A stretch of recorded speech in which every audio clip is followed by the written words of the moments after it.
हे आता हे चित्र दिसते ना तुम्हाला पुढं, त्याचं निरीक्षण करा आणि एक एक प्रश्न विचारा. चला विचार सुनीता. कोणकोणत्या पदार्थापासून पिठे मिळू शकतात? सांगा. हां ज्वारी, हां गहू. हां चला दुसरा प्रश्न विचारा. दही, लोणी, तूप कशापासून मिळते? दूध. चला तिसरा प्रश्न. तेलासाठी कोणते पदार्थ जास्त वापरतात? सांगा. तेलासाठी कोणते? हां तीळ. हां करडई. ओके. हां आणखीन सूर्यफूल. बरं आणखीन? शेंगदाणे. छान शेंगदाणे. चला पुढचा प्रश्न विचारा. प्राण्यापासून मिळणारे पदार्थ कोणते? कोणते? कोंबडी, आणि दूध. चला पुढचा प्रश्न विचारा.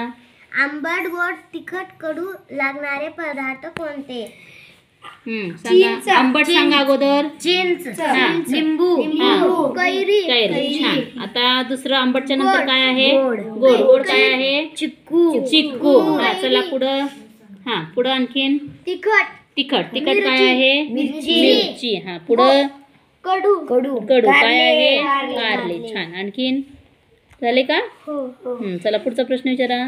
आपण कोणते पदार्थ कच्चे खातो? कच्चे खाणारे पदार्थ सांगा. आंबे, बर. चिक्कू, हां मुळा, बर. काकडी, शेंगदाणे. हां छान. चला पुढचा प्रश्न विचारा. अगदी थोड्या प्रमाणात वापरले जाणारे पदार्थ कोणते? अगदी थोड्या प्रमाणात आपण कोणते पदार्थ वापरतो? मिरची कमी वापरतो का? हे आपल्या आहारात. लवंग आणि मिरी. चला पुढचा प्रश्न.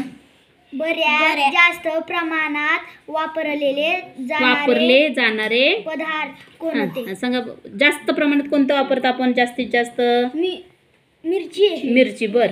मुळा, अंडी, ज्वारी, आणखीन? कोंबडी पण खाता का? आणखीन? अंडे, बर. लिंबू, कैरी, चिंच, काकडी, बर. कारले. कारले. छान.